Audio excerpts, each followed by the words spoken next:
Eu trago serenidade em mim. Em mim mesmo, eu trago as forças que me fortalecem. Quero preencher-me com o calor dessas forças. Quero permear-me com o poder de minha vontade. E quero sentir como a serenidade se derrama por todo o meu ser, quando me fortaleço para encontrar em mim a serenidade como força pelo poder do meu esforço. Rudolf Steiner. Agora eu passo a palavra para Emerson. É com você, querido. Beleza. Povo, pode ser que de vez em quando eu dê umas congeladas aqui, mas como eu já tô macaco velho nisso, eu sei que na hora que vocês congelarem é porque eu congelei. Aí eu paro de falar, tá? Aí eu retomo exatamente da ideia de onde a gente estava, né? Porque nesse meio remoto tem esse pequeno detalhe, né? A gente paralisa, e não é um ato artístico, não é? É um negócio meio estranho. Bacana. Nós tivemos lá naquele, quem pôde estar no primeiro encontro, assim, nós trabalhamos bastante com a questão da linguagem. Muito menos do que trazer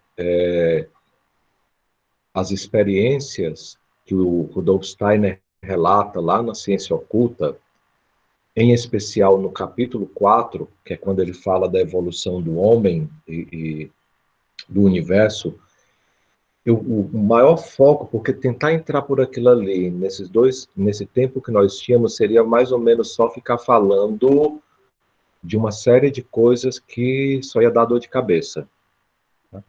Então eu optei por que a gente tratasse da questão da linguagem, né? O que é que significa essa linguagem da antroposofia? O que é que significa... Travou. Vocês me ouviram a questão da linguagem, né? Não. Estão me ouvindo? Tranquilas? Aí dá para ouvir, né? Beleza. E eu queria trabalhar em cima dessa questão da linguagem, né? A linguagem da antroposofia, a linguagem da ciência e a linguagem das narrativas míticas, tá? Para isso, eu trouxe uma série de histórias para vocês, não é? De algumas mitologias. Também trouxe para vocês a narrativa do começo do universo a partir do ponto de vista da física contemporânea, sobre o Big Bang, tá? E, por fim, eu comecei a delinear a questão da linguagem da própria antroposofia nos relatos que o Steiner fez. E eu li só um trecho bem curtinho da ciência oculta, tá? Bom, para que a gente possa dar continuidade, eu queria começar utilizando aquela força que é humana e que a gente sabe que esse meio aqui, esse meio remoto e e tudo que está atrelado a isso, tá?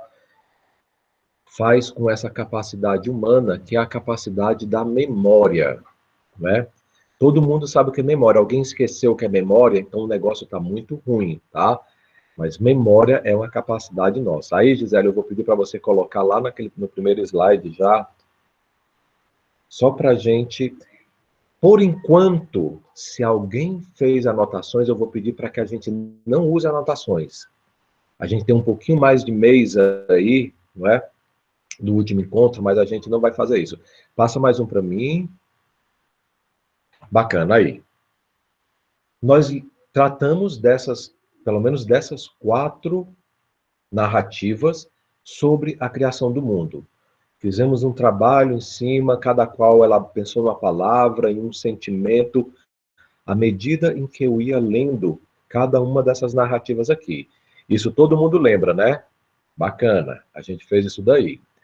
Agora a gente vai aprofundar um pouco mais esse pensamento. Eu não quero resgatar essas mitologias lendo de novo, mas eu quero resgatar a partir da lembrança de vocês. Eu não vou resgatar todas, até por uma questão de tempo, porque senão a gente vai realmente, eu acho que estouraria inclusive o tempo das 20 horas, mas a gente vai resgatar algumas delas, tá? Gisele, você passa mais um slide para mim, por favor? Quem me fala da história que a gente ouviu a partir dessa mitologia iorubá? Quem lembra? Tem nota, não é aparecida aqui esse negócio, ó. Tu vai anotando aí quem lembra, porque a gente vai só lançando as notas, tá?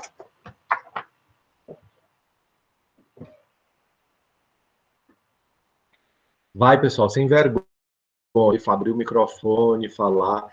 Quem lembra do que a gente tratou quando lemos o trecho de... Esse trecho especificamente. Eu não vou repetir. A teia, boa. O que mais? O que é que tinha essa teia a ver aí com essa história toda?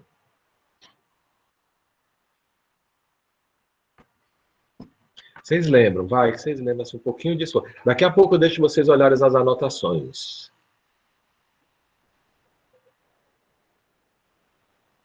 Não pode lembrar só da teia, não, tá? Vai lá.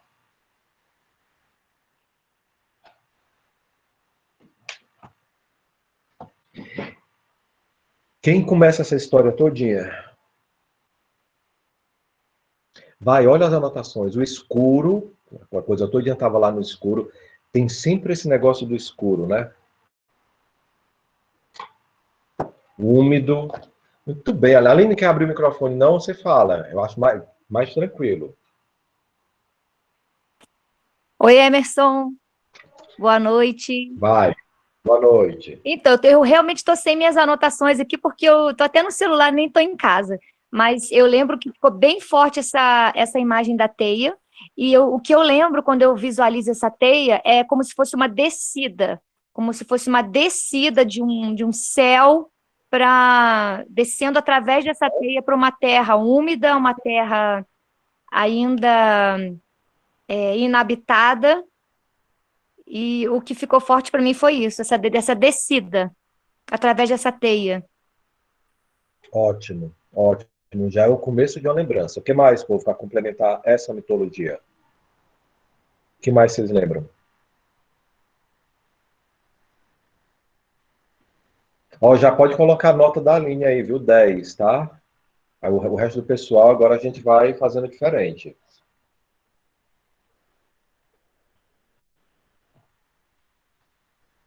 Conexão. Conexão especificamente com o quê, Jaine? Explica um pouquinho mais isso.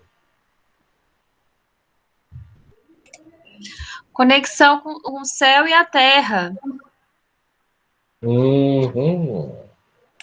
Mais especificamente o quê? Porque senão fica muito no nível sentimental isso. Mais especificamente o quê?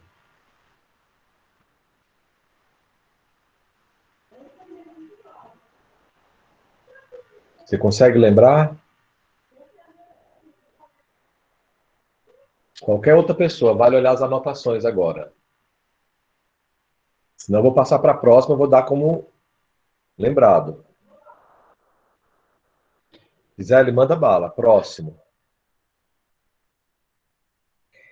Essa daqui vocês lembram, né? Por favor, essa daqui, inclusive, é contada e recontada a vida da gente toda, tá? Vai lá, Thalita, manda bala.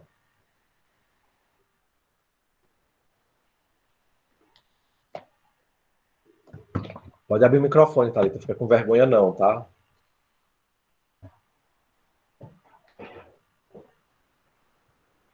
Quem criou o mundo nessa mitologia?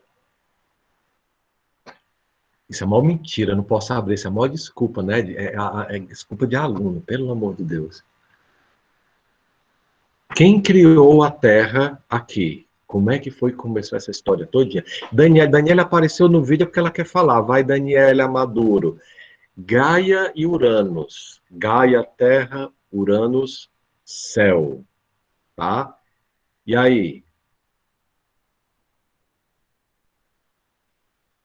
O que é que Urano é de Gaia? Caos, caos no começo. De novo, vazio, caos. Nessa que tem a tartaruga gigante? Não, não é nessa que tem a tartaruga gigante, não.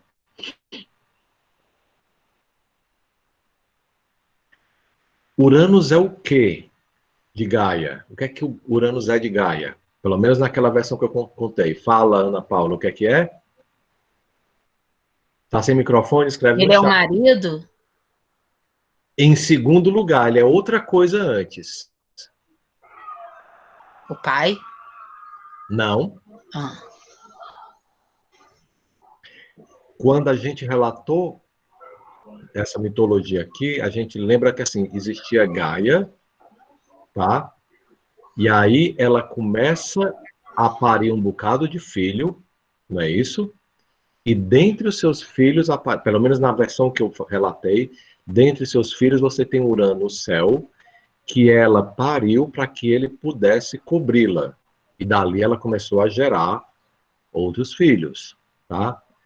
E aí, dentre esses filhos, a gente conhece aquela historinha, não é? De que eles começam a ser devorados e só um deles escapa. Como é que é o nome desse sujeito que escapa?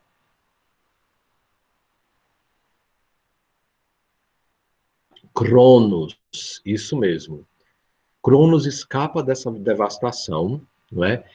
E ele não mata, mas ele expulsa Urano, mas antes de expulsar Urano, ele corta os testículos de Urano, uma parte dessas gotas cai na terra, né, cai no mar, e vão gerando outros seres. Acontece que o senhor Cronos é tão ruim quanto o pai dele, porque os filhos nascem e ele devora um a um. E novamente Gaia está naquele sofrimento. Exatamente.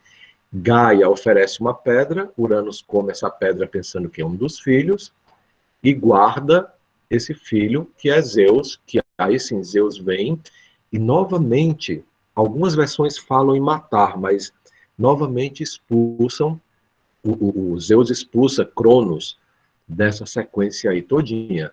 Começo com caos, tem céu, tem terra.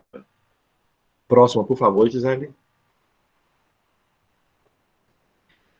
Essa daqui é para todo mundo lembrar, tá? Essa aqui foi é a base toda dessa cultura ocidental que a gente tem, não é?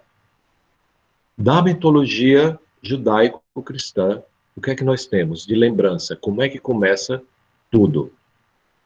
Onde começa? De novo, a gente volta lá para o escuro.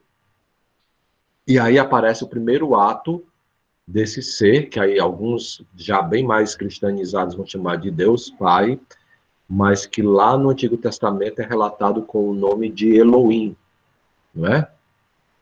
O que é que esse Elohim faz? O primeiro ato dele tem escuridão e luz, de novo esse binômio, escuridão e luz, com certeza, né? Mas qual é o primeiro ato dele?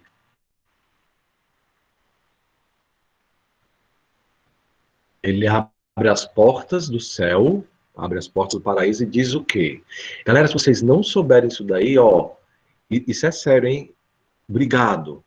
Faça-se a luz. Interessante, né? Olha por onde é que começa a narrativa dessa mitologia. Né? Pelo faça-se a luz. Tudo começa a ser criado nisso daí. E aí quem conhece sabe, no primeiro dia é criado um aspecto da Terra, no segundo outro aspecto, assim sucessivamente, até o sexto dia, e no sétimo dia ao descanso. Gisele, próximo, por favor. E na mitologia tupi-guarani, como é que acontece?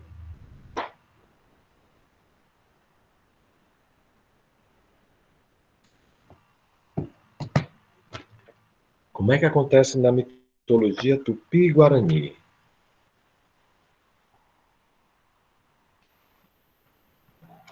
Quem a lembra? Daquele livrinho, Uma Criação de um Som. Tem som nessa história aí. O que mais? O que mais além do som? Música criadora, interessante, né? Olha só. Luz em uma música em outra, sopro em outra, né? Com a música vem a dança.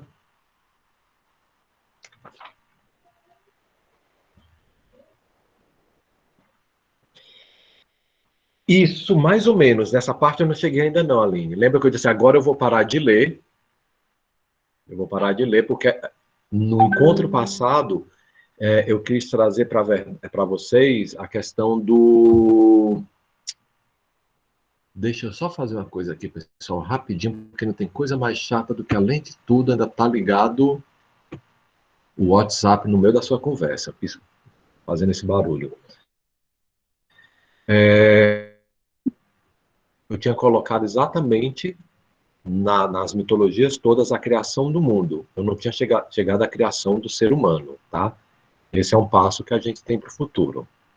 Muito bem, a memória de vocês está muito boa, tá? Uhum.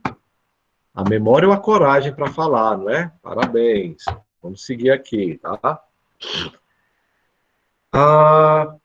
Passado por isso daqui, me traz uma palavra, coloca agora no chat, uma palavra que ficou para você de tudo que a gente trouxe no último encontro, ainda como espaço de memória e de lembrança. Coloca no chat assim, qual foi a palavra que ficou para você?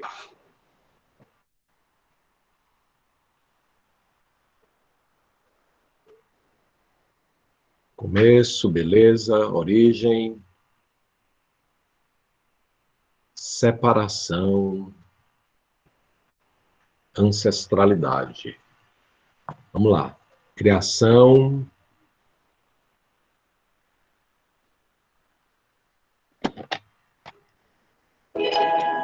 Só isso? O que mais de palavras que ficaram? Início, céu e terra. Ideia, interessante isso. Versões, ok. Não é? Mas eu lembro também que a gente deu um outro passo aqui. Por favor, Gisele, próximo. Vocês lembram dessa historinha? Essa historinha aqui era interessante também, não é? Como é que começa essa historinha aqui? Qual é a primeira coisa que surge nessa história aqui? E aí o desenho conta tudo já pra gente. Qual é a primeira coisa que surge nessa versão da criação do mundo? Nessa teoria da física moderna? É só calor? Não. O Big Bang, sim, Big Bang é o fenômeno. Big Bang é o que está tudo comprimido ali, o universo em expansão, mas qual é? Tem uma explosão? Tem sim uma explosão, tá? Aliás, luz, exatamente, né? E expansão acelerada. Agora, é muito maluco também essa teoria, né? Essa história. Eu vou considerar essa aqui também uma narrativa. É muito interessante essa narrativa. Se a gente for colocar um título, o nome dessa narrativa é Big Bang, beleza? Big Bang significa a grande explosão, não é? Mas a gente só explode alguma coisa. Concordam comigo? Se não existe nada para explodir, o que é que eu vou explodir? Não tem o que eu explodir. Interessante o nome dessa teoria, né? O título dado dessa teoria. A teoria da grande explosão de uma coisa que não existia. Tá?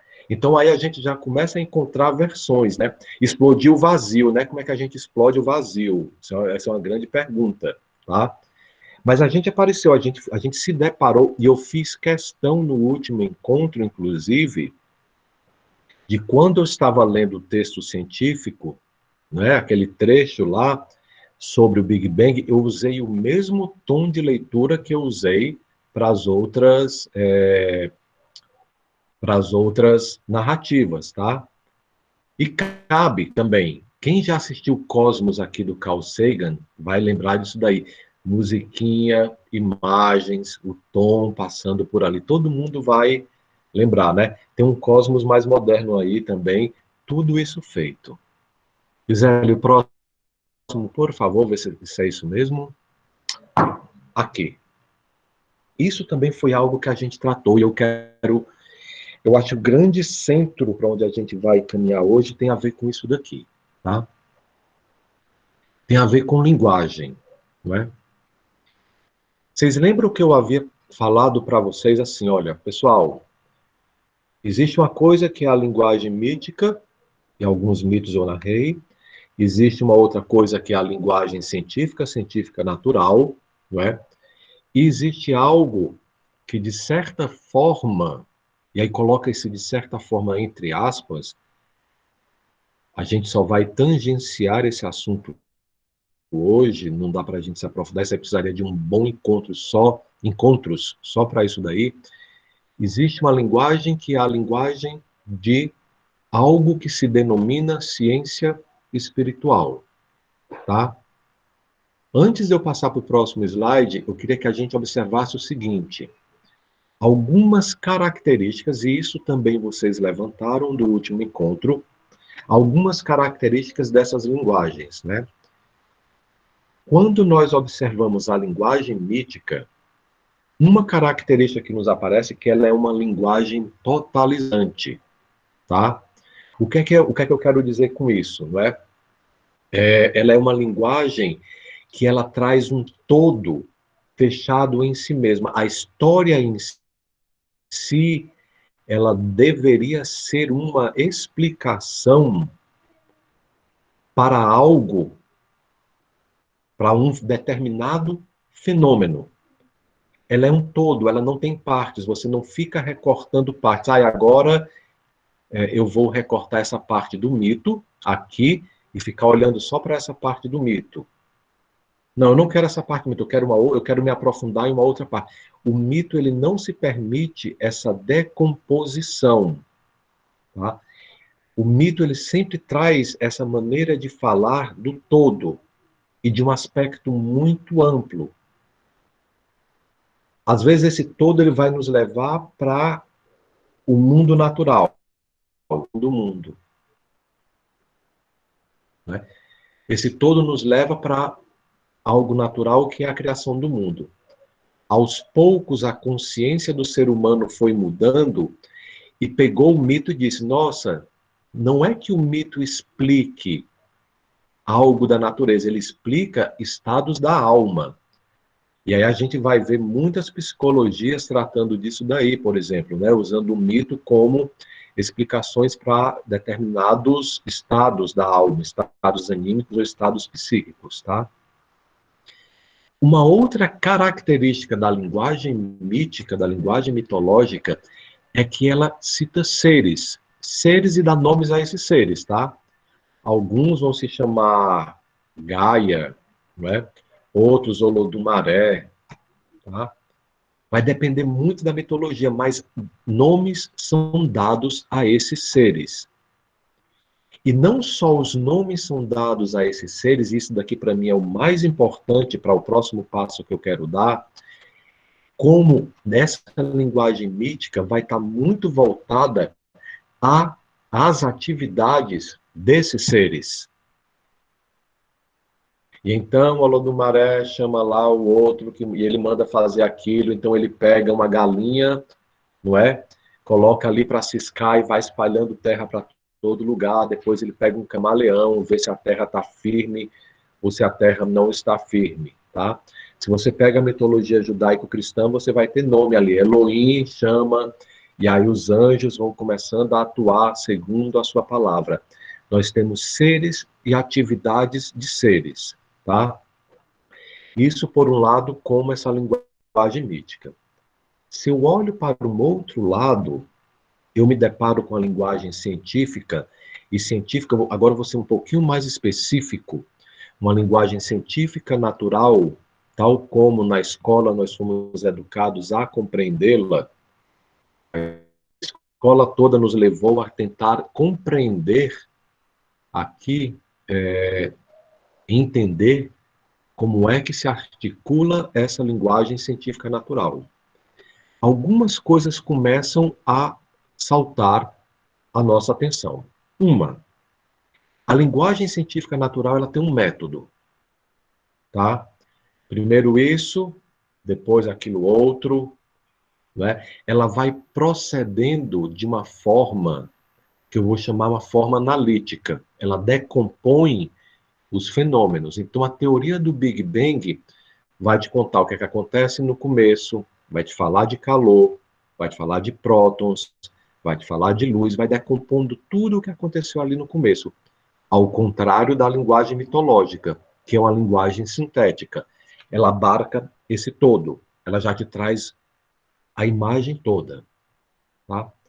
Uma segunda característica dessa linguagem científica natural é que ela traz um pensamento aberto. O que eu quero colocar como um pensamento aberto? Uma teoria científica, uma das características, né, não é a única, mas uma das características de uma teoria científica, tá, é ela poder ser refutada. Se uma teoria ela não e refutada agora não é jogada fora não, é no sentido de reelaborada, né? Alguma coisa nova pode ser acrescentada a essa teoria científica. Ela pode ser perguntada, ela pode ser questionada no sentido de ser melhor elaborada e explicar melhor os fenômenos. Essa é uma característica da linguagem científica.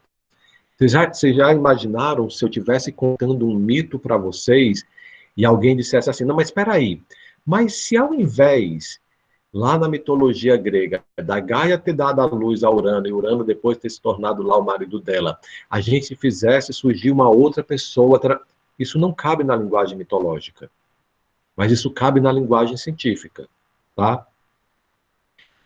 Uma outra característica da linguagem científica natural é que ela lida com objetos mensuráveis. Tá? O que é lidar com objetos mensuráveis? É assim, ó, mesmo que eu não tenha certeza, mesmo que eu não tenha visto, e ver agora não é só no sentido da visão, mas mesmo que eu não tenha visto o fenômeno do Big Bang lá no começo, eu posso deduzir a partir das coisas de hoje em dia, como é que foi esse começo. E aí eu uso a matemática para isso. E eu faço um bocado de cálculo matemático e digo, olha, esses cálculos matemáticos, eles estão corretos, não é? E se eles estão corretos, pode ser que isso aqui aconteça. Aí um belo dia o cara pega o telescópio dele, mira em determinada direção do céu e descobre, nossa, descobri aquilo que a matemática me contou. A ciência está sempre buscando aqueles objetos que possam ser percebidos, e aí entra a outra característica da linguagem científica, que possam ser percebidos pelos sentidos, tá? E agora, não nos sentidos que o Steiner traz, aquela dos 12 sentidos, mas muito mais esses 5 sentidos que a gente vai reconhecendo, não é? A linguagem científica, ela depende muito dos sentidos. Acontece que, de qual parte do mundo os sentidos dão conta? Essa é a grande pergunta. Né? Para a linguagem científica natural, ela acaba criando para ela um determinado campo de atuação, que é aquela que pode ser comprovada. E quando eu falo sentido aqui, pessoal, não estou me referindo ao olho nu, não. Eu estou falando de microscópio, por exemplo.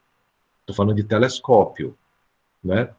Eu estou falando de espectrômetros que vão sim, dizer assim, nossa, esse cheiro aqui tem tal vibração, tem tal frequência.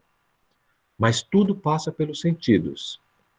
E aí, até esse momento, eu só estou ampliando o raciocínio que eu tinha trazido no último encontro. Gisele, você passa para mim mais um slide, por favor? E aí, mais um. Esse daí não, esse daí é muito complexo. Mais um, por favor, Gisele. É esse daí, beleza. E aí a gente se depara com aquilo que talvez tenha sido lá o fim do último encontro, com essa questão da ciência espiritual, tá? Não foi somente em uma ocasião, mas em diversas ocasiões O Steiner utiliza essa expressão de ciência espiritual, não é? Tem uma definição que ele vai dar da ciência espiritual, depois eu vou explicar porque a ciência oculta, lá na página 32 desse livrinho, né?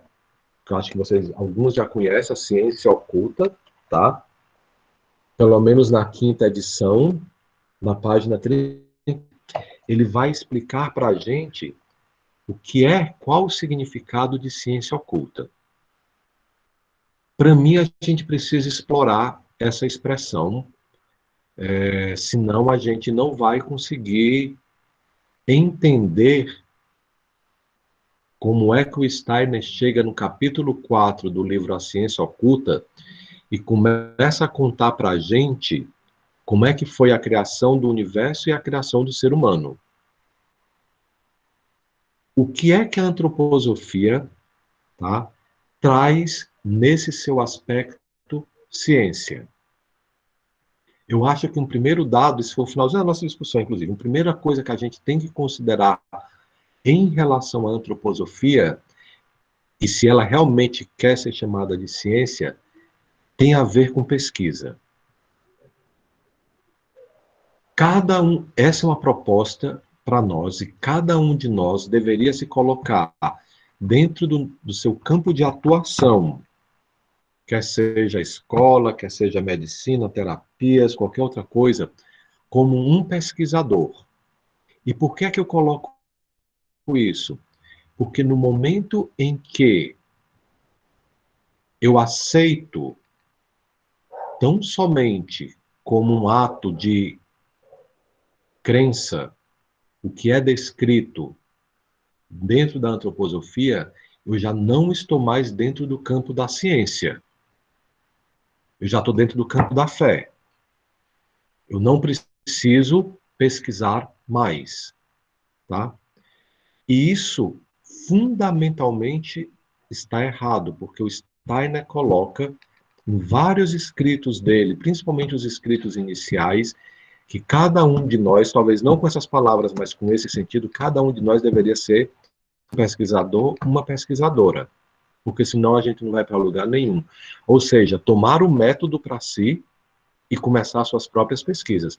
Em sala de aula, eu vou falar de sala de aula aqui, isso é muito claro para mim. Eu não posso estar diante de uma criança, tá, e aplicar uma teoria. O que é que eu quero dizer com isso? Eu não posso ficar na frente da criança e dizer, nossa, o temperamento dessa criança é melancólico, portanto, isso, e aí eu vou aplicar essa teoria. Eu não estou sendo pesquisador, eu estou sendo mero reprodutor. Então, isso é uma primeira característica. Uma segunda característica que faz da ciência espiritual é que ela tem um método. Bacana? Toda ciência tem um método, não tem? Para eu fazer pesquisas por exemplo, dentro da sociologia, pensada mais no aspecto material da sociologia, eu tenho métodos de pesquisa. Para eu fazer pesquisa lá na física, eu tenho métodos de pesquisa. E a ciência espiritual tem método de pesquisa também. E o Steiner não mostra o método só uma vez, o Steiner mostra o método várias vezes. De novo, citando esse livrinho, Uma Ciência Oculta, se vocês forem lá no último capítulo, não é nem no último capítulo, não é nem no último capítulo, não. É o penúltimo capítulo. Vocês vão encontrar o seguinte título: O Conhecimento dos Mundos Superiores. E lá naquele capítulo ele descreve o método através do qual você pode fazer pesquisa dentro da ciência espiritual. Nossa, mas aquilo ali é muito difícil. Mas pensa bem, a nossa educação toda, e eu vou falar toda mesmo, tá? Ela foi direcionada para que a gente fosse capaz de compreender a linguagem científica, os conteúdos e a maneira como isso foi feito, nos direciona para a compreensão da linguagem científica. E é por isso que talvez hoje, ao ler um texto, talvez como aquele que eu li do Big Bang, a gente tem uma certa compreensão, diga, nossa, isso aqui eu entendo. Mas quando a gente se depara com um texto da ciência espiritual e diz assim, nossa, esse daqui eu não faço a menor ideia para onde é que caminha. Por quê? Porque nós não fomos educados a também pensar com esse método que o Steiner propõe, por exemplo, na ciência oculta, tá? Então, assim, a coisa, ela é mais difícil pelo fato da gente não ter levado uma vida toda sendo educado para isso. E depende só de nós agora, em liberdade, dizer, não, isso aqui eu vou começar a aprender esse método por mim mesmo. Uma terceira característica dessa linguagem, para que ela possa ser científica, é que ela é aberta, tá? Os relatos que o Steiner traz no capítulo 4 da Ciência Oculta são relatos que ele teve a partir da visão dele. E ele nunca disse, olha, isso daqui é uma esfera fechada de conhecimento e você não pode fugir daqui. Se ele tivesse feito isso de novo, ele não estaria no âmbito da ciência, ele estaria no âmbito do dogma. E ela é aberta, mas também não é do tipo aberta assim, ah não, mas o Steiner disse que eram os anjos, mas a gente pode achar que não eram os anjos, né? Eram os arcanjos. Não, não é disso que eu estou falando. Ela é aberta porque no momento em que você se predispõe a fazer uma pesquisa dentro do âmbito da educação, por exemplo, você pode contribuir com o teu ponto de vista, utilizando a ciência espiritual, para trazer novos aspectos sobre o temperamento. E seria muito bom se a cada professora um novo aspecto do temperamento fosse revelado. É por isso que eu estou dizendo que ela é aberta. Tá? E aí a gente entra na questão, para mim ainda, dos objetos mensuráveis. Tá? Quando a gente transforma uma ciência em uma ciência espiritual, a gente vai ter que olhar para esse termo espiritual e se colocar a seguinte pergunta: do que é que o Steiner está falando quando ele quer dizer espiritual? Esse termo espiritual, na realidade, agora mais contemporaneamente, ele ganhou certas nuances que nos leva para algo semelhante, isso eu já disse em alguns seminários, alguns já ouviram, nos leva para um âmbito semelhante à alma penada, né? Quando Steiner fala de espiritual, ele está se referindo à alma penada, né? Ele não está se referindo à alma penada, não, tá? Esse termo espiritual, dentro da filosofia, foi utilizado e ainda é utilizado muito, né? Quem consegue ainda pegar textos de filosofia vai ver que esse termo espiritual ele aparece muito quando ele começa a designar não objetos do mundo sensório, mas objetos que pertencem, na antroposofia a gente chama assim, pertencem ao campo anímico espiritual. Ou a gente poderia dizer assim, objetos que pertencem ao âmbito psíquico e ao âmbito das ideias, tá? Ao âmbito dos ideais aí, não é? É a isso que ele se refere quando ele usa o termo espiritual na obra dele toda, tá? Não é só uma vez. Nesse sentido, ele é muito coerente na obra dele toda, né? Então, quando eu me deparo com o termo ciência espiritual, tá? Eu deveria ter em mente que eu estou diante de uma maneira de olhar para o mundo que tem um método, mas que não se vincula só a objetos que são mensuráveis. Não é? Isso tem que ficar muito claro. Não é um método, eu não vou mentir para você, não é um método fácil, ele demanda muito esforço, mas é algo que pode ser executado por um ser humano. Uma das grandes características de uma ciência é o quê? Ela poder ser reproduzida, uma experiência ser reproduzível, tá? Reprodutível, desculpa, ela ser reprodutível em qualquer ambiente. Então eu pego uma experiência científica, pego a descrição de uma experiência. Todo mundo conhece uma experiência básica que se chama esquentar água. Todo mundo já esquentou água aqui na vida, não é? Essa é a experiência física básica, tá? Todo mundo esquenta a água. Se a gente colocar um termômetrozinho ali dentro, tirando diferenças de altitudes, a gente vai ver que por volta dos 100 graus, a água começa a ferver. E isso eu posso provar aqui no Brasil, eu posso provar lá no Japão, posso provar lá na Síria, onde eu quiser. E essa é uma característica da ciência espiritual. Senão ela não seria ciência. É que as experiências podem ser reproduzidas no nível que a gente vai se adaptando a essa metodologia, tá? Isso era um aspecto que eu queria trazer para vocês, e assim, ao invés de deixar perguntas para o final, eu queria abrir agora e saber se alguém tem perguntas ou algum comentário. A gente tem um tempinho aqui para discutir isso, e depois eu vou trazer mais uma parte desse nosso encontro. E, por favor, tenham perguntas, tá? Porque senão eu fico aqui no maior vácuo do mundo. E vácuo é o começo do mundo, a gente sabe disso, né? Lá das mitologias, mas tudo bem, mas não me deixa no vácuo, não. Pode ser pelo chat, tá?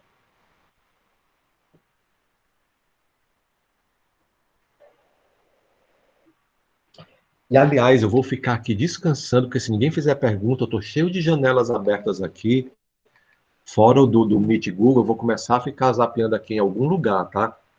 Trabalho tempo. Ô, Emerson, boa noite. Fala, Jaqueline. Boa noite, pessoal. Eu cheguei um pouco atrasada hoje. O que, olhando e pensando, né, a partir do que está no slide e a temática que está sendo abordada hoje, o método fenomenológico, ele me causa várias dúvidas, que até um pouco da pesquisa que eu estou fazendo, né, não sei se a Wanda comentou com você também. E aí, o método fenomenológico da antroposofia, a gente se remete a Goethe, né? Só que eu queria que você falasse um pouco, se desse, essa questão da pesquisa e da observação do método fenomenológico na antroposofia, porque o positivismo usa a observação, mas o que difere, no caso, a questão da fenomenologia na antroposofia? Boa pergunta, Jaqueline. Eu vou tentar te dar uma resposta, ela vai ter que ser bem sintética, ela não vai cobrir nem metade do que seja esse método fenomenológico, tá? Se eu olho para esse slide que está aqui, eu olho para a coluna da esquerda, né? Eu vejo ali o quarto item, objetos mensuráveis, tá? Quando eu utilizo um método fenomenológico que não tem a ver, que não vem dessa, eu vou chamar assim, que não é decorrente desse pensamento goetheanístico, não é? Eu vou observar um fenômeno e vou ver um fenômeno e vou descrevê-lo. Eu até observo outro fenômeno e consigo fazer ligações entre esses dois fenômenos que eu observei aqui, tá? Como, por exemplo, a água vai fervendo, eu coloco fogo no recipiente, coloco fogo ali, vai esquentando, e eu vejo como causa, né, o fato da água ferver, né? Isso tudo vai sempre ficar bem ao nível do que seja sensório. Qual foi o passo que aí, assim, um primeiro detalhe, o Goethe nunca chamou o método dele de fenomenológico, tá? Ele tinha um método. Aliás, ele não gostava nada de ciência, assim, nesse sentido de metodologia, quadradinho, não era a cara dele, né? Ele ia fazendo e ia anotando as descrições dele. Mas ele chega, por exemplo, tá? Ele chega, por exemplo, na observação, isso tudo é um exemplo muito pontual. Na observação das plantas, ele não observa somente a planta concreta, mas ele diz assim, olha, a partir da observação de tantas plantas que eu fiz aqui, eu percebo que existe um arquétipo da planta, uma planta primordial. Contudo, esse arquétipo dessa planta, ele é exatamente isso. Ele é um arquétipo, ele não existe na matéria. Ele só existe no mundo da ideia. E esse é o grande passo diferencial entre um método fenomenológico, talvez do positivismo, um método fenomenológico, talvez lá do Heidegger, do Russell, enfim, de uma galera que trabalha com método fenomenológico, para o método fenomenológico goetheanístico. é assumir ou chegar à conclusão. Por que chegar à conclusão? Por um processo de interiorização de que existe uma planta arquetípica, que não está no mundo concreto, mas que é uma ideia e que dá origem a todas as plantas concretas e sensórias que a gente encontra. Esse seria um grande diferencial, e eu não conseguiria me estender muito mais, tá, Jaqueline? Senão a gente ia embora só de brincadeira nesse método fenomenológico. Sim, Thalita, assumir a imaginação, mas para mim a palavra imaginação também era outro termo que a gente precisaria discutir bastante, porque imaginação, como Steiner descreve, fica distante, talvez, da concepção de imaginação, né? A gente tem, não é imaginação enquanto devaneio, mas é a imaginação enquanto aprofundamento de pensamento, tá?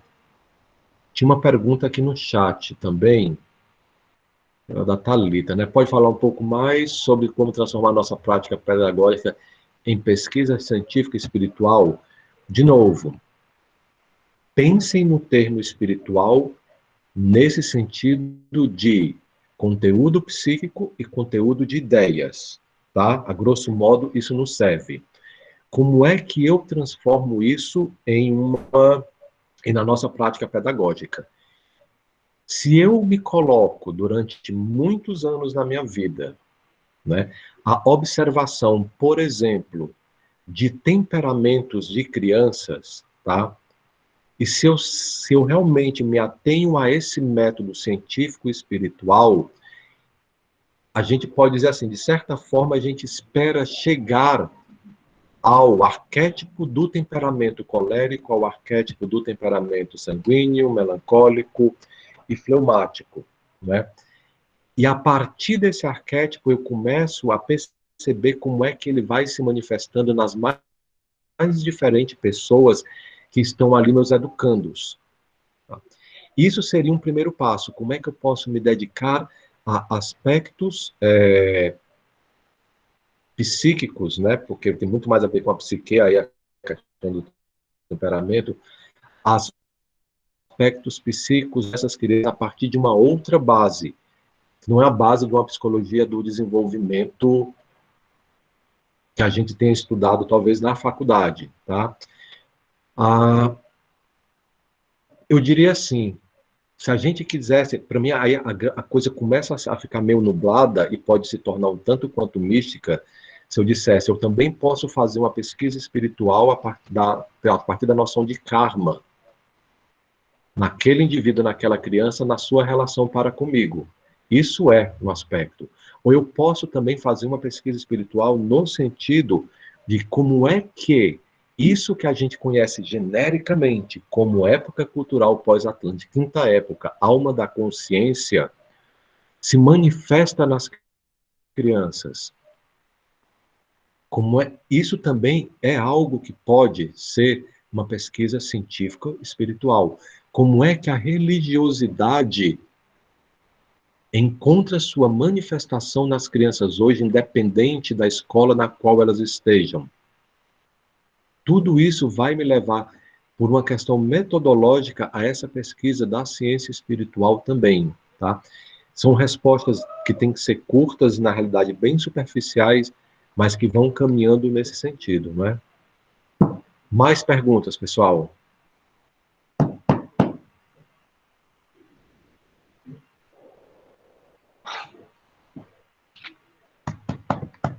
Nenhum tem mais perguntas? Ótimo. Gisele, passa um próximo slide para ver se é o que eu quero aqui.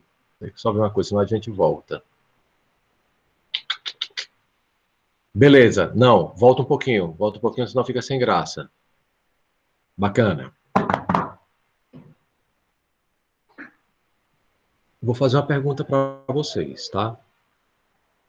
Observando, lembrando das narrativas mitológicas que eu trouxe da última vez, não é?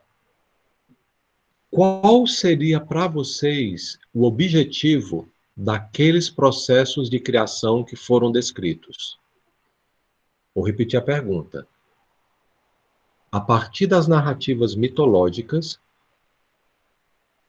qual seria o objetivo da criação? Segundo Thalita Crane, tá? O ser humano. O que mais?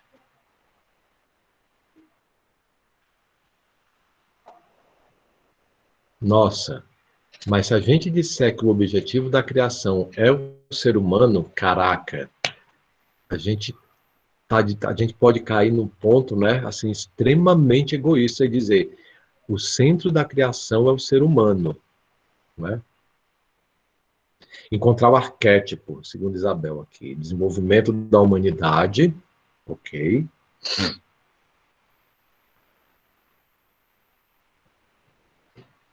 Preparar a chegada do ser humano. Interessante isso, justificar nossa existência, tá? Se a gente pegar todas aquelas histórias que eu fui falando lá para vocês, eu sempre parei em um ponto, né? Eu disse, ó, a partir de agora eu não vou mais ler, né? Não quero mais ler a partir de agora. Porque todas aquelas narrativas ali, elas confluem exatamente isso daí. Chegar à criação do ser humano. E isso, para mim, é um negócio muito complexo. Porque ele pode nos parecer uma autorização para a gente fazer o que a gente quiser, tá? E aí a gente chega naquele momento, não é? Que hoje, eu não sei se vocês conhecem esse termo, antropoceno. Vocês conhecem esse termo, antropoceno?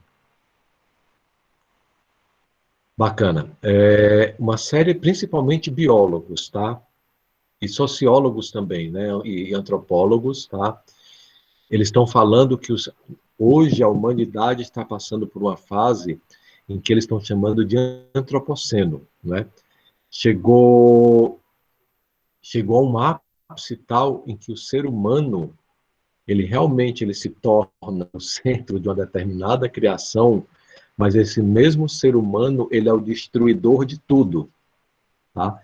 Ele é o causador de toda essa destruição que a gente vem percebendo, né, acontecendo assim na Terra, como uma manifestação, tá? Então, para alguns biólogos, claro que toda época, toda década tem os grandes fatalistas, né? Para o pessoal que criou esse termo antropoceno, nós estamos chegando ao final de uma história, inclusive a possibilidade do final de uma história física, né? Do ser humano ser aquele que vai destruir todo o processo de criação. E quando a gente fala que toda a criação leva ao ser humano, a gente pode ser tentado a pensar exatamente isso. Eu tenho um poder sobre os animais, eu tenho um poder sobre as plantas, eu tenho um poder sobre o mundo mineral, então eu disponho de tudo isso e eu faço o que eu quiser. E eu acho que esse não é exatamente o ponto para o qual nós fomos criados, tá? E aí, talvez para trazer um pouquinho mais de imagens para esse encontro, eu vou escolher, e devido à hora, eu vou escolher uma das mitologias e dar sequência à leitura. E na sequência a essa leitura, a gente pode fazer aquele mesmo exercício que fizemos no encontro passado. Vocês podem ir anotando palavras e expressões que chamaram a atenção de vocês, tá? E depois a gente vai jogando aqui no chat e vai conversando sobre isso, né? Eu vou só voltar um pouquinho e fazer um resumo básico aqui. Ele diz assim, ó. Tupã criou a Mãe Terra, tá? E também muitas outras mães estelares, através de um cantar na pausa de uma respiração relampejante. Adormeceu. Sonhava.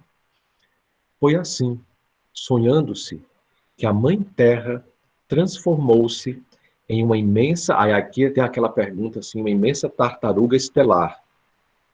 Então Tupã olhou e desenhou em seu corpo as primeiras entidades, montanhas, rios, lagos, nascentes, florestas, desertos e planícies. Depois disso, Tupã precisava de alguém para continuar o trabalho da criação. Vou repetir essa frase.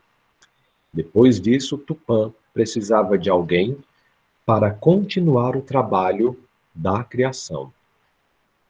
Foi assim que ele sonhou em criar o primeiro ser humano, que na antiga língua dos nossos antepassados foi chamado de Nyanderuvusu. Mas ele era diferente dos homens de hoje. Quando o primeiro ser humano veio, ele não conseguia viver na Terra. Ele era como se fosse feito de vento luminoso, algo assim como um vento que dá para pegar. Ah, e tinha asas, iguais àquelas dos pássaros, que ainda não existiam. Como ele era muito leve, vivia mais no ar. Então ele foi dizer a Tupã que não conseguia viver sobre a terra. O Criador pensou e sugeriu que ele percorresse os 4 cantos do mundo e fosse atrás das entidades, que elas lhes ensinariam. Yanderuvusu flutuou em direção ao leste, que lhe convidava com sua manhã pacífica, e encontrou com uma imensa rocha. Ele olhou, olhou e disse: Pedra, você pode me ensinar a viver na terra? Claro, entre em mim. Tornou-se pedra. Viu-se pedra, grande rocha que nesse momento passou a se deliciar meditando horizontes. Ah, então é assim que é viver na terra, pensou Yanderuvusu. Pensava, pesado e fixo no chão. Saboreava inúmeras nascentes, até que um dia o espírito da pedra lhe disse: Pronto. Pronto o quê? Disse Yanderuvusu, em êxtase meditativo diante da beleza do horizonte. Acabou. O que acabou? Acabou, acabou, acabou. Vamos. Não é só assim que é viver na Terra. Há muito mais coisas a viver. Vamos, saia, vá, viva. Então ele sai e se dirige ao sul. Lá ele encontra a primeira árvore do mundo, Pindovi, a palmeira ancestral. E ele diz: Ei, você pode me ensinar a viver na terra? Sim, claro. Entre em mim. Assim ele entrou. Tornou-se frondosa árvore. Foi quando sentiu suas raízes bem fundas captando a umidade e o frescor da terra. E gostou. Que coisa boa ele sentiu. Era a umidade das raízes em contato com o chão. Era a verticalidade alta do tronco indo para o alto e se espalhando em uma cabeleira de folhas que dançavam ao sopro do vento. Era o tempo passando nessa postura altiva, às vezes recebendo sol, às vezes recebendo chuva, às vezes nuvens, até que um dia, pronto. Pronto o quê? Pode sair, disse o espírito da árvore. Você já aprendeu comigo. Continue sua jornada. Há muitos seres que podem lhe ajudar nessa sua tarefa. Então, Yanderuvusu foi para o norte e encontrou o primeiro animal ancestral. Era a onça, que olhou para ele fixamente e lhe transmitiu uma mensagem. Entre em mim, assim entenderá o que sou e saberá o que eu posso. Yanderuvusu se tornou onça. Estranhou as 4 patas. Eram como raízes, mas ao mesmo tempo livres na superfície do chão. Gostou muito. Aprendeu a caminhar. Aprendeu a correr. De repente, viu algo mais diferente ainda. Estava aprendendo. Era o cheiro das coisas. Foi caminhando e cheirando, cheirando, cheirando. Logo mais se pôs a correr e sentiu o vento batendo no rosto. Muito bom. Tudo isso eu posso e sou, disse o espírito da onça. Muito bom, disse Yanderuvusu. A onça se corria tentando alcançar o horizonte quando resolveu ir em direção à montanha ao norte. Foi no pé desta montanha que ela falou: Agora siga o seu caminho, pois comigo já aprendeu o que eu sabia. Pode ir. Yanderuvusu foi, subiu a montanha. No alto viu uma gruta que irradiava de dentro dela uma luz prateada que lhe chamou a atenção. Entrou na gruta, viu lá no fundo a figura de uma serpente, prateada, de onde a luz saía, mas era uma serpente serena. não representava nenhuma ameaça. Então ele pergunta: você pode me ensinar alguma coisa sobre a Terra? Eu sou o espírito da Terra. Sou protetora das entidades da Terra, das montanhas, dos vales, dos rios, das florestas. Em todo lugar eu estou. Então pode? Sim. O espírito da Terra esticou sobre o chão e foi recolhendo com seu corpo o barro úmido da gruta. Com ele, foi moldando um corpo. Era o corpo humano. Do próprio humus teceu, modelou, inspirou. No final, com 2 pequenos cristais da terra, fez os olhos. Por fim, ela disse: entre aqui neste molde e aprenderá muitas coisas sobre a terra. Aqui tem sua própria essência. Yanderuvuçu entrou e sentiu a verticalidade do molde. Com as raízes dos pés soltas, era muito diferente.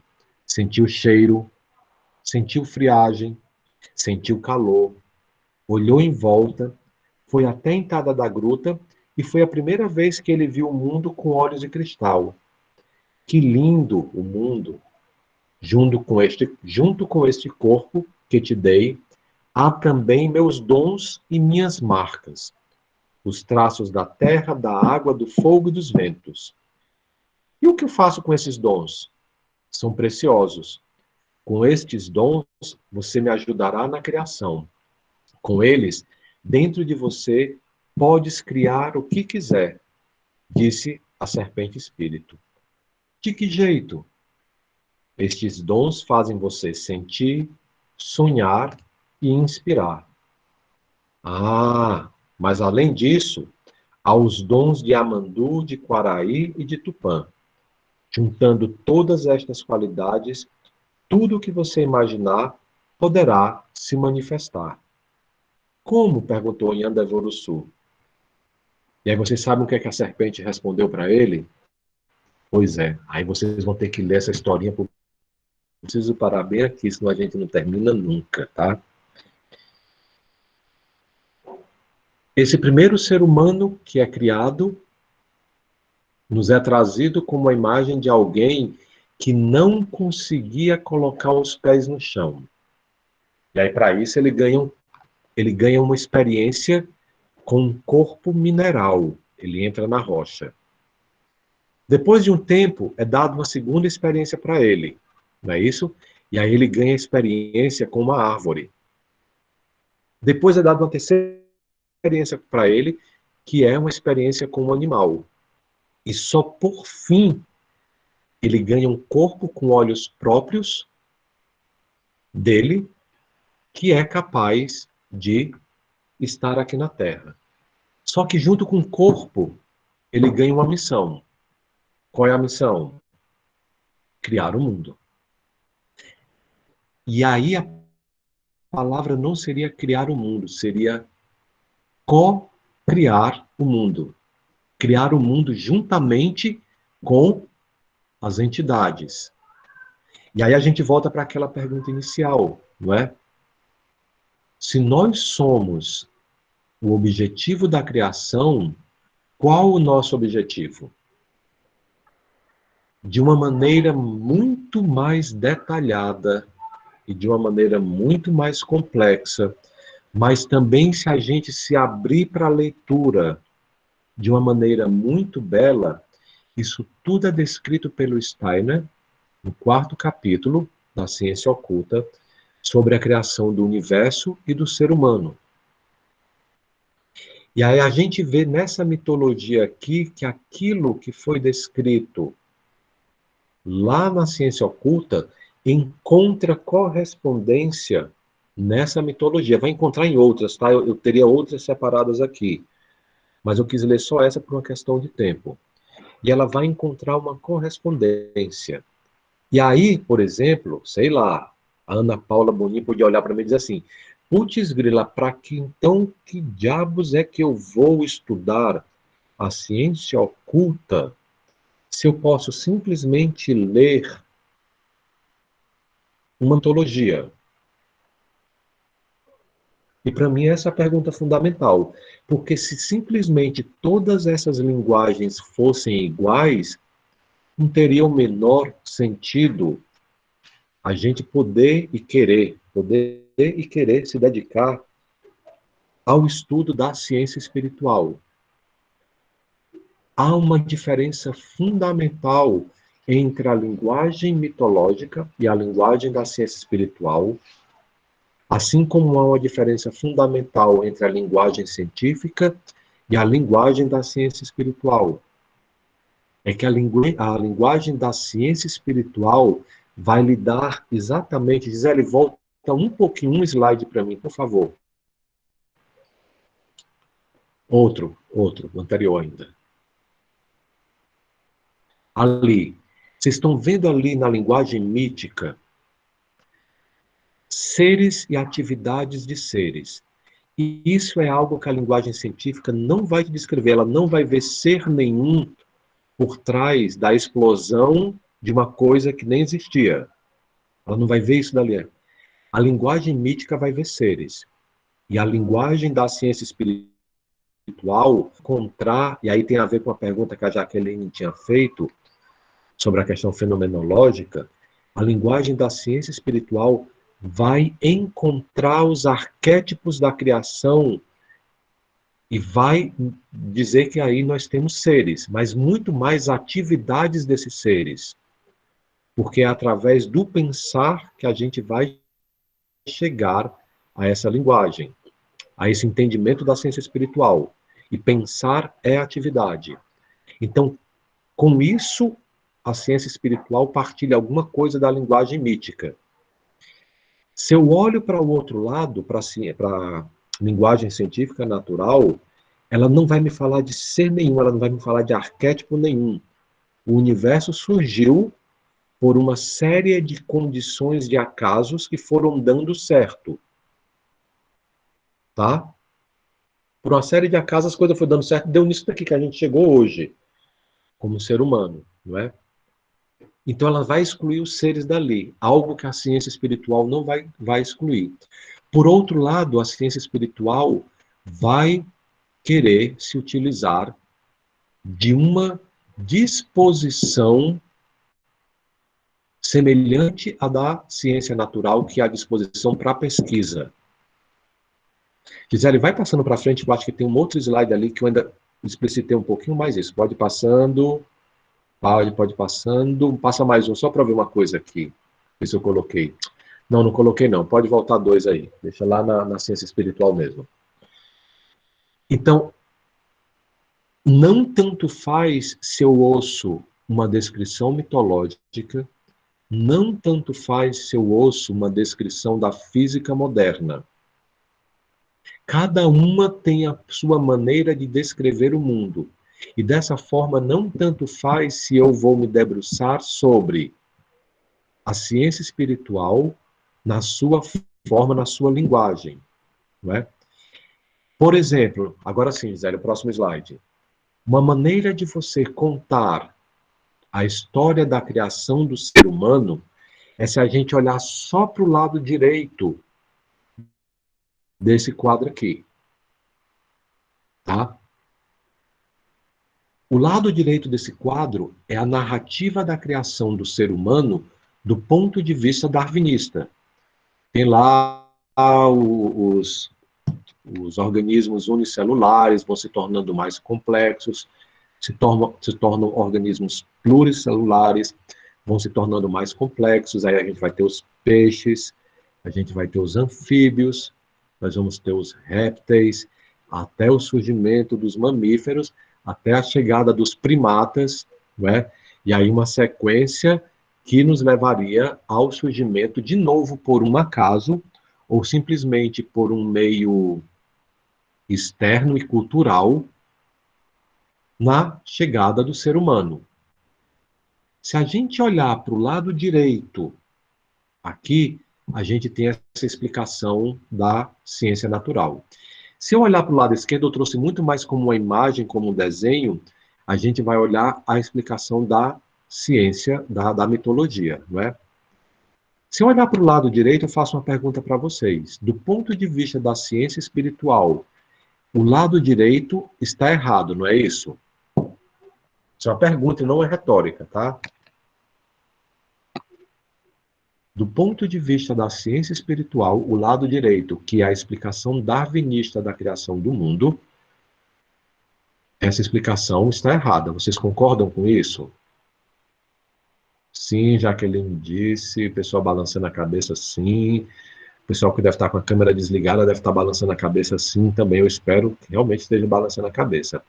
E aí eu vou dar uma notícia para vocês, tá? Não. Para a ciência espiritual, essa explicação darwinista, ela não está errada. Contudo, ela só conta metade da história. Ela só conta a metade da história, tá? A Thalita ia dizer não, tá? Depois que a gente fala, vai lá e coloca no chat, mas tudo bem. Contudo, essa metade da história aqui, ela só observa o que é fenômeno físico. Ela despreza completamente seres e atividades de seres, não é? E, principalmente, ela ignora intencionalidade. E o lado direito aqui, só visto pelo lado direito, é puro acaso, não tem intenção. Para a ciência espiritual, não há uma intenção aqui. Tem todo um processo, não é tão simples assim não, tá? Teve um negócio chamado Antigo Saturno, Antigo Sol, Antiga Lua, até chegar na Terra. E dentro da Terra teve mais outras subdivisões, Hiperboreia, Polar, Lemúria, Atlântida agora. Aqui dentro teve outra série de subdivisões, a gente está vivendo dentro de uma dessas subdivisões aí. Mas, eminentemente, nós temos uma intenção. O surgimento do ser humano, ele acontece por uma intenção, tá? Aparecido, eu estou relaxado com a hora, tá? O pessoal não mandou nenhuma mensagem até agora me avisando, ó, vai começar, então a gente vai tocando até o pessoal me chamar. A gente tem uma intenção, e a intenção está descrita nessa leitura, por exemplo, que eu fiz na mitologia Tupi-Guarani. Qual é a intenção? É que a gente seja criador também. Aí a gente vai dizer, nossa, então ser criador significa criar, sei lá, o carro, criar coisas no mundo físico. Não, não é nisso que a gente está pensando. Imaginem vocês agora a seguinte situação. Suponham, a gente está falando de ciência espiritual, não é? A gente está falando de ciência, não está? Ciência trabalha com hipóteses. Hipótese é alguma coisa que a gente diz assim, olha, vamos supor isso, vamos trabalhar com essa ideia até poder comprová-la. Porque se a gente não trabalhar com hipótese, a gente não está fazendo ciência, a gente está fazendo qualquer outra coisa. Então vamos supor, não é, que realmente existiram seres e que esses seres criaram o universo tal qual nós o conhecemos hoje. Acontece que esses seres, eles eram igual ao Yandevuruçu lá no começo. Eles são como um vento que não consegue nem chegar na Terra. Eles não entendem o que é rocha, eles não entendem o que é uma árvore física, eles não entendem o que é uma onça, tá? Eles não entendem nada disso. O que foi que a serpente deu para o Yandevuruçu, hein? Uma das coisas que ela deu para o Yandevuruçu lá, no começo ela criou o corpo e deu o quê? Olhos, exatamente. Qual a nossa missão? Olhar para o mundo material para poder contar para o mundo espiritual como é que é a criação deles aqui, nesse nível em que nós estamos. Nenhum daqueles seres que existiram em qualquer uma dessas descrições aqui, quer a gente fale em Tupã, quer a gente fale em Olodumaré, quer a gente fale em Tronos, o nome que a gente quer, o Deus Pai, o nome que a gente queira usar, nenhum deles consegue chegar à matéria concreta. Somente um ser da criação consegue chegar à matéria concreta e ter consciência dela. E esse é o grande diferencial do ser humano. E é exatamente essa a nossa tarefa. Descortinar, descobrir, né? Levar através da nossa consciência para os seres espirituais o que é que significa matéria, o que é que significa viver aqui nesse mundo. Então, nós não somos seres do acaso. Nós não estamos nesse mundo por um acaso, e isso fica muito explícito na ciência oculta, a maneira como ele vai falando, tá? Nesses grandes momentos da criação, que ele vai chamar de antigo Saturno, antigo Sol, antiga Lua e Terra, ou nos momentos menores em que ele vai chamar de Hiperboreia, Polar, Lemúria, Atlântida e momento atual, ou antiga Índia, antiga Pérsia, Mesopotâmia, Egito, Caldaica, não é? Greco-romana, e o tempo que a gente vive hoje. Para a linguagem antroposófica, para a linguagem da ciência espiritual, ou se vocês quiserem usar um outro nome, para a linguagem da ciência oculta, oculta porque é alguma coisa que não está no sensório, tá? Não se trata apenas de compreender isso, se trata também, não se trata somente de vivenciar isso como uma grande imagem, mas se trata também de compreender como é que isso foi acontecendo.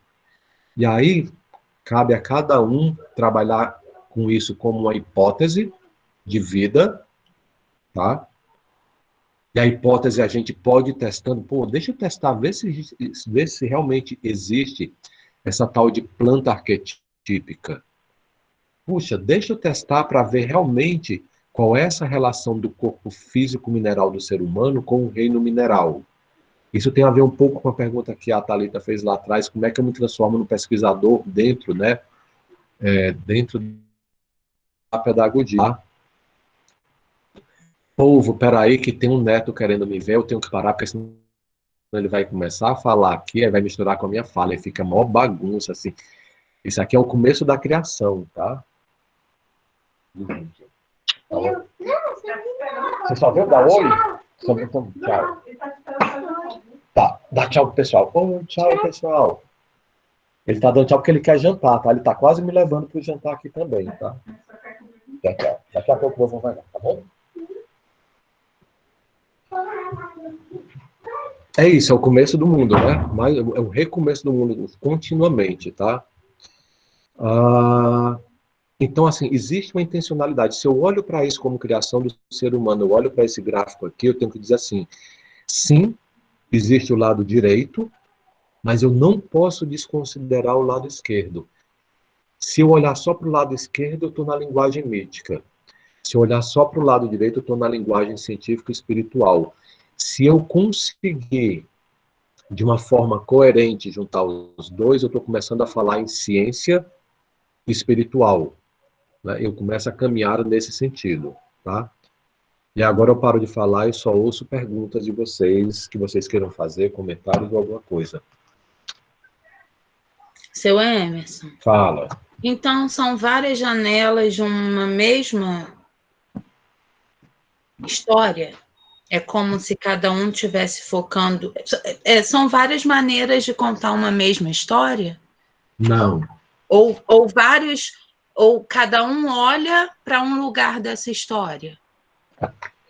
Não são... Não é... Eu não poder, não é se eu disser, tudo bem, é uma mesma história, porque é a história da criação toda, tá? E eu tenho várias maneiras de contar essa história, você tem toda a razão nesse sentido, né?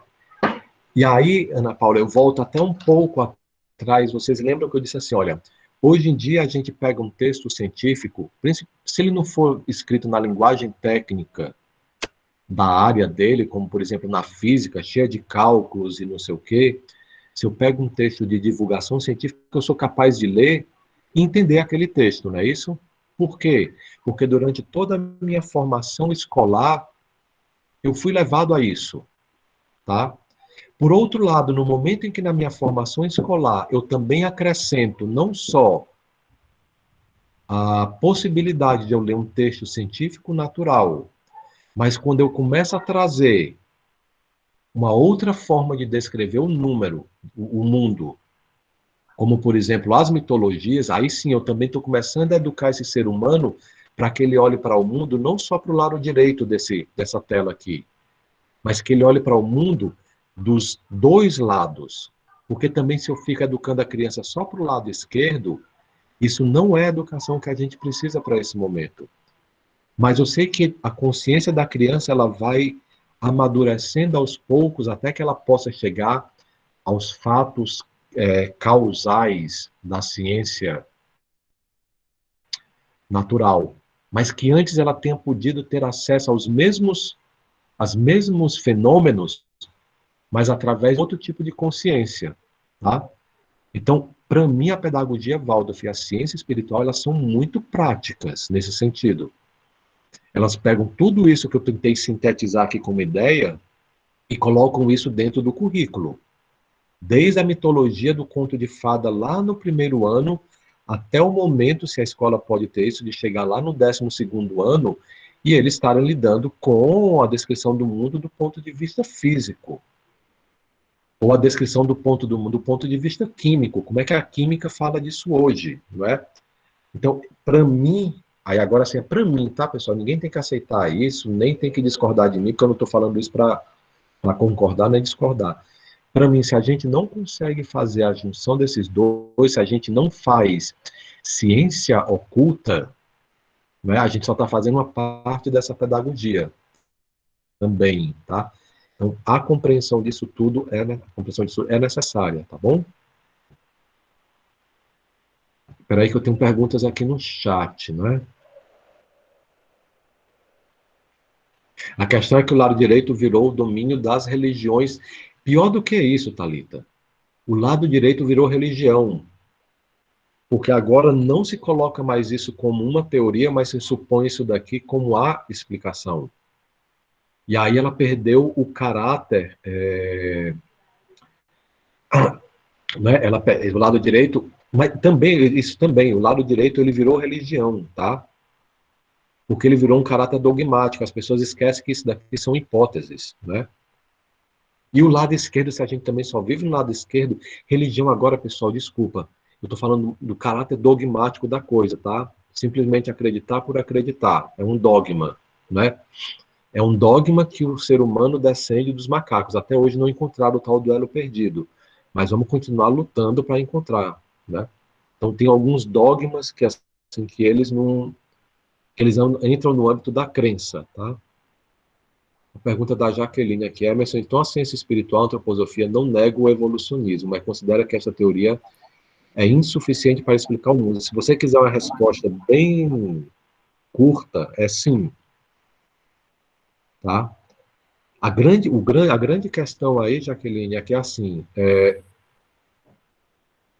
quando a teoria do evolucionismo, do darwinismo, ela se coloca como a única explicação, e quando ela coloca a intenção da evolução como um mero acaso, por um acaso algumas proteínas se juntaram uma a outra, formaram ali um aminoácido que formou ali uma outra cadeia chamada DNA e de repente foi aparecendo a gente.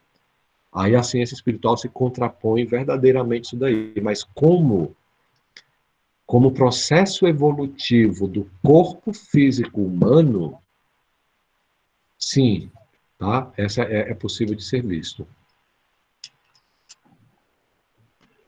Mais alguma coisa?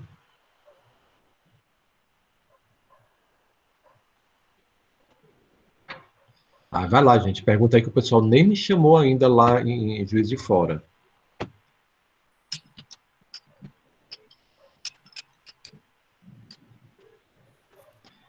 Se não, a gente chegou na hora da gente. 19h30, como eu havia prometido, como a Aparecida havia falado. Aqui eu queria perguntar uma coisa, que, assim, eu construí todo esse conhecimento de mundo como se fosse duas ideias que se contrapõem, criação e evolução. Então, assim, eu não considero, assim, de como eu tive os conceitos formados na minha cabeça, esse lado direito como criação, assim, só como evolução, entendeu? Não sei se você está entendendo o que eu estou falando. Então, eu não considero isso criação, eu considero a esquerda como criação. Uhum, sim. Sim, e nós fomos educados assim, né, Rosimeira? A gente foi educado para, religião tem um espaço e vai contar as histórias dela e serve para uma determinada coisa. A ciência tem um outro espaço, vai contar as histórias dela e serve para... Nenhuma das duas se bicam, né? Nenhuma das duas... Mas, assim, o que eu posso propor para você é, dá para a gente, com bastante calma, tá? Ir mergulhando naquilo que a ciência espiritual vai trazendo, e aí eu cito de novo o capítulo 4, que é o centro dessa história todinha, em que você vai vendo exatamente essas duas partes, esses dois lados, eles se interligando, se conjugando, tá? E eu ainda digo mais uma coisa, e tem que ser lido e estudado, aliás, tem que ser lido e realmente estudado, porque é uma ciência. Não é uma coisa para a gente entrar no espaço de, agora eu estou saindo, que imagens bonitas eu vou viver lá no outro mundo. Não é a proposta que o Steiner faz para isso daqui, tá? Tinha mais uma pergunta aí, não era? Como tratar desses aspectos sem beirar o terraplanismo? Thalita, explicita um pouquinho mais, eu acho que eu não entendi a pergunta.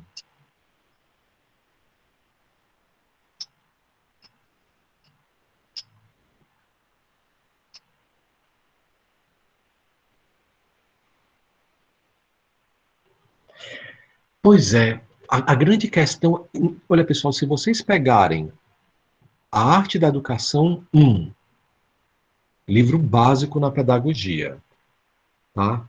Se vocês pegarem aquele livro, lá na introdução, a Maria Steiner vai falar algumas coisas que o Steiner tinha falado. É muito linda essa introdução, ela realmente é tocante, tá? E uma das coisas que o Steiner fala, o que ela está relatando ali é que o Steiner tinha falado no dia anterior ao começo, né? O dia anterior à inauguração da escola. O que o Steiner fala ali, ele é muito explícito, ele diz assim, eu não nego a ciência, eu não nego toda a evolução da ciência e tudo que ela conquistou até agora, isso não é algo que eu faça. Tá muito claro, o Steiner é muito explícito com isso. A própria formação dele, né, a formação formal dele, né, formalmente ele é formado em ciências. Ele vai se meter na filosofia, na medicina, na agricultura, porque ele vai se meter mesmo, ele sabe de muita coisa dali, mas a formação dele é científica. Então ele não nega as conquistas da ciência. O que ele nega é que a ciência diga que somente o ponto de vista dela dá conta de abarcar todos os fenômenos psíquicos e espirituais. Isso em outros textos dele, aquela metodologia do Goethe, ele fala muito. Olha, pessoal, até aqui a ciência física vai. A partir desse outro ponto, vai uma outra coisa. A gente precisa de uma outra metodologia, tá? E ele é muito claro, ele vai mostrando metodologicamente como é que cada uma dessas ciências deveria proceder, né? É aquele método cognitivo do Goethe, tá? Tem uma outra pergunta aqui. Aí a José faz um comentário. E é muito interessante que a grande transformação de pensamento hoje, José, você sabe, em que parou-se de ver a Terra como somente um organismo mineral, não é? Como alguma coisa fechada, dura, enrijecida, que não tem ciclos ali dentro, parte exatamente da área da biologia, né? Se você pega ali o Varela e o Maturana, com aquela teoria dele de teia da vida, aquilo tudo que leva depois o Fritjof Capra fala daquilo ali tudinho, exatamente do campo da biologia que está surgindo um novo tipo de pensamento que precisa e que está aos poucos se misturando com o pensamento da ciência, tá? Aqui um outro comentário, Ana Cláudia, um tema profundo, concordo com a visão de que espiritualidade e ciência material não podem se distanciar, embora ainda que a ciência física ainda esteja engatinhando em relação aos entendimentos que transcendem a materialidade. Também, isso aí, ou, na realidade, a ciência física, ela está o tempo todo se deparando com coisas que ela própria não dá conta, né? De explicar. A própria noção de Big Bang, que é uma coisa que explode-se alguma coisa que não existe. Só isso daí já é paradoxal em si mesmo, né?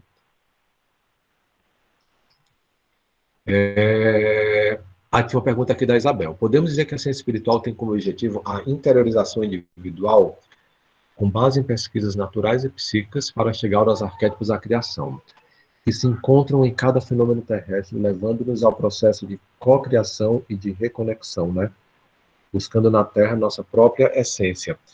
Eu gosto dessa palavra interiorização aí que você colocou, Isabel. Abre espaço para a gente discutir um bocado de coisa, tá?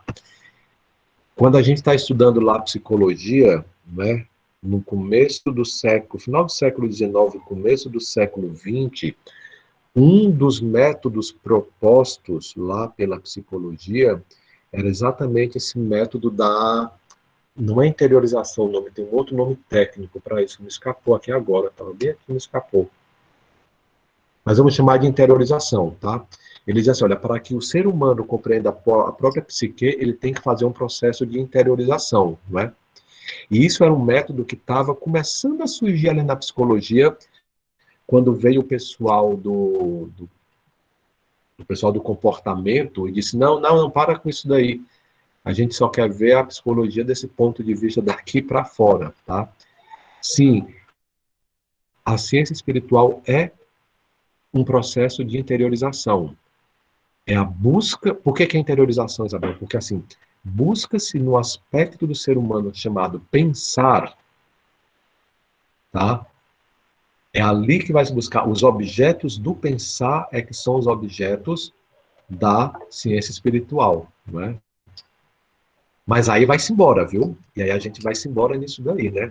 E sem esses objetos do pensar, a gente não chega nos arquétipos. A gente não chega, por exemplo, à planta primordial. Não tem como. A gente não vai chegar nisso daí.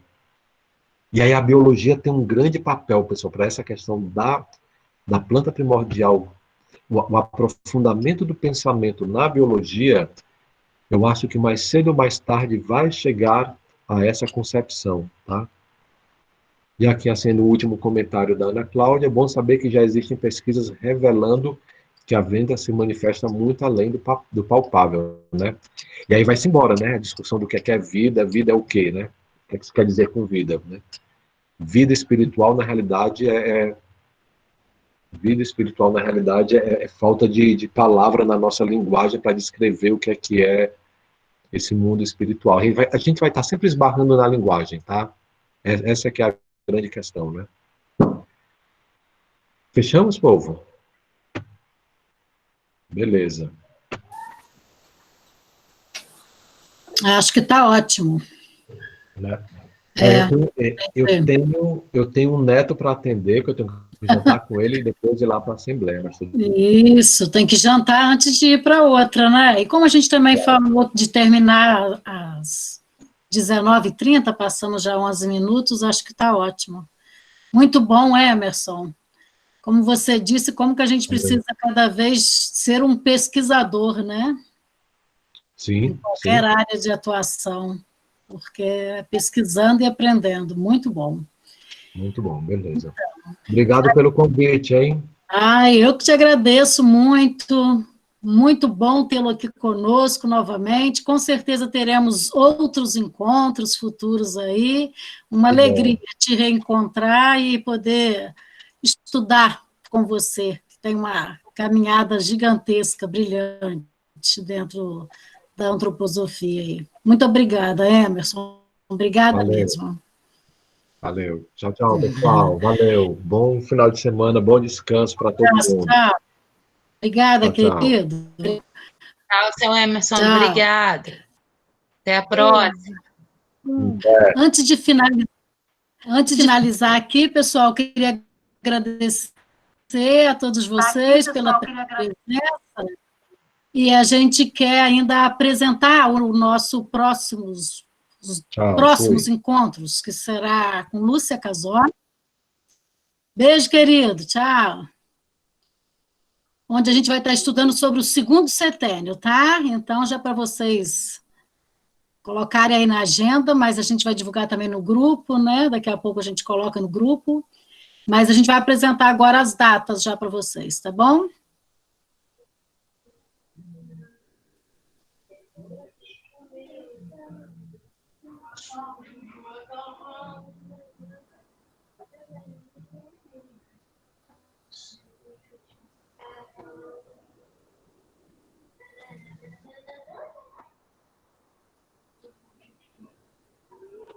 Então, tá aí já nosso cartaz, segundo setênio, com Lúcia, 23 de outubro e 13 de novembro, tá bom? Contamos com a presença de todos vocês. Obrigada mais uma vez a todos pela presença. Não sei se Gisele quer falar alguma coisa, um beijo para todo mundo e bom fim de semana. Não, só mandar um beijinho hoje para vocês, né? O Emerson já falou tudo que precisava hoje. Um beijo para vocês, ó. Até o próximo. Beijo, boa noite. Tchau, tchau.